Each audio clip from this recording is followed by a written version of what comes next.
Aku memang gemar dengar, tutur, baca dan tulis cerita. Kegemaran ini terbentuk sejak kecil.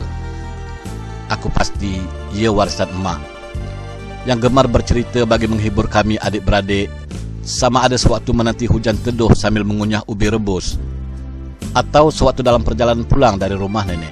Cerita emak penuh dengan cerita suka dan duka yang memungkinkan kami 8 beradik ketawa terbahak-bahak atau menangis sendu. Emak bagai sang pencerita dalam filem Disney Once Upon a Time itu. Ternyata emak secara langsung atau tidak mengasuh aku menjadi sang pencerita juga. Apa yang berbeza, emak cuma dapat bercerita secara verbal kerana dia hanya kenal ABC di sekolah dewasa. Kemahiran ini jugalah membolehkan aku terus bercerita sejak kecil hingga kini. Dan bercerita ini jugalah yang akan memenuhi sebahagian waktu persaraanku. Laman web ceritaapasaja.com akan menjadi wadahnya. Sebelum pergi jauh, aku ingin mengongsi sekelumit tentang diri. Sebenarnya aku dilahirkan pada 7 Desember 1953 di Kampung Merbau Condong, Batu Lapan, Labu, Seremban, yaitu di rumah nenek.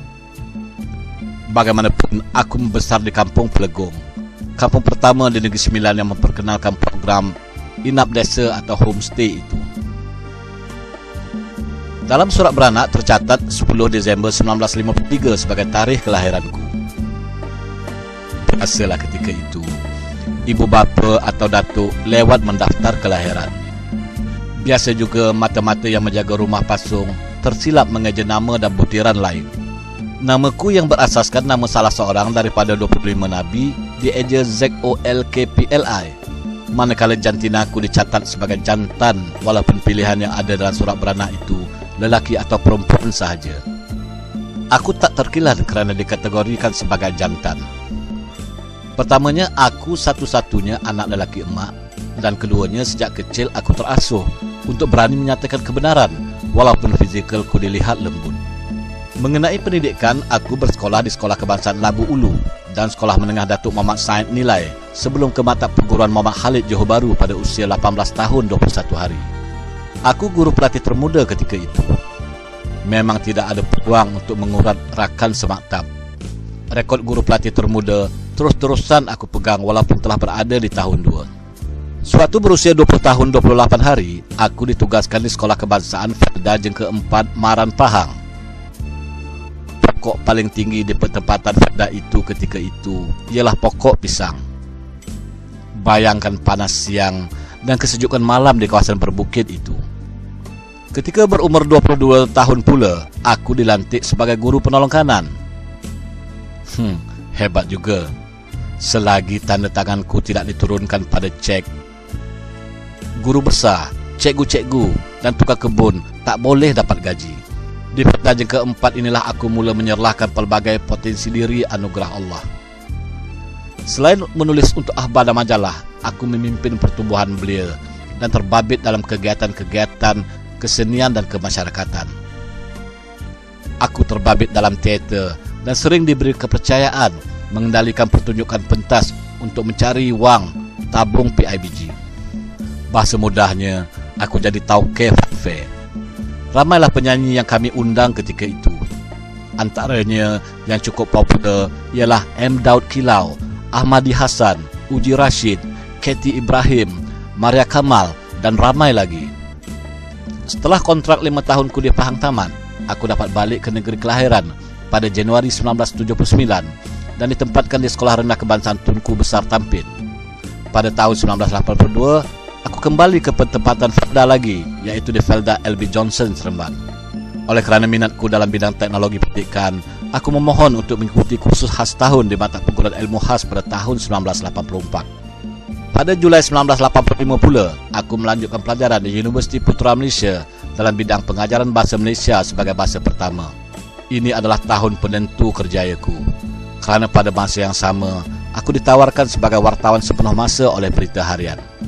Setelah menjadi guru siswazah, aku ditempatkan di Sekolah Teknik Tuanku Jaafar Seremban sebelum dipinang oleh Maktab Perguruan Raja Melewar pada tahun 1991. Aku istilahkan dipinang kerana naib pengetua maktab Haji Elias Mat Hanafi sendiri yang mengajak aku ke sini. Haji Elias juga kemudian yang menjadi mentorku sebagai pentadbir yang berani membuat perubahan untuk kebaikan organisasi walaupun kadang-kadang terpaksa melanggar karenah pentadbiran. Walaupun agak lewat ke universiti, aku lebih lama bertugas di institut perguruan jika dibandingkan di sekolah rendah dan menengah. Di MPRM, aku ditempatkan di unit teknologi sumber pendidikan, mengajar bidang teknologi pendidikan. 2 tahun kemudian, aku diberi kepercayaan menjadi ketua unit dan menduduki jawatan kuasa pengurusan tertinggi maktab.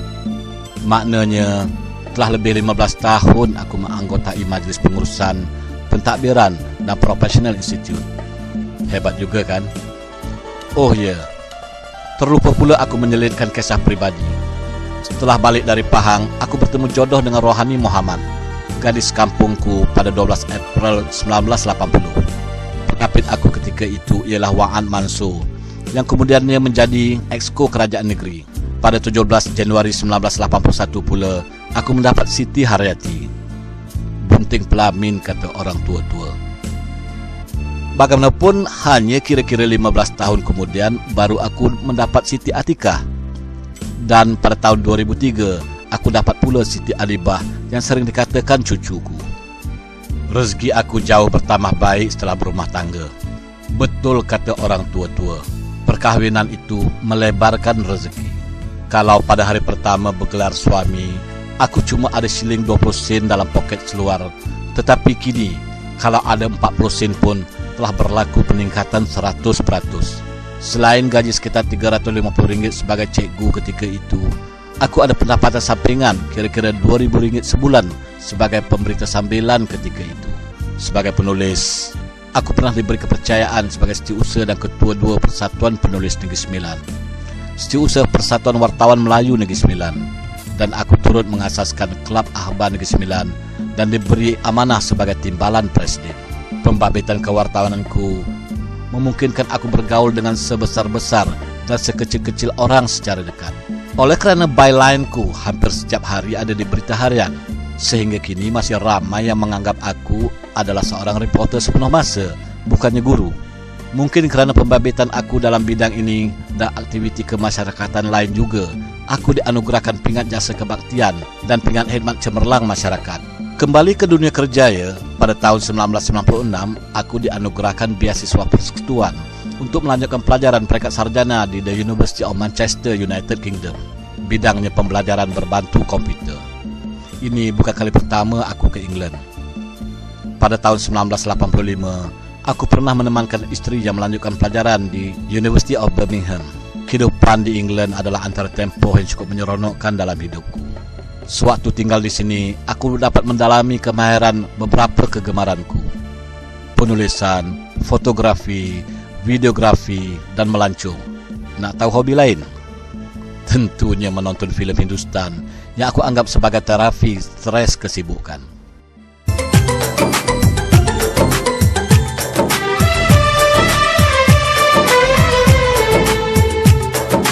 हम लोगों को समझ सको तो, हम लोगों को समझ सको तो समझो दिलबर जानी, जितना भी तुम समझोगे उतनी होगी हैरानी. Syukur Alhamdulillah, Aku diberi peluang Allah yang maha berkuasa dan bijaksana untuk menjejak sebahagian kota besar dunia. Falsafah hidup.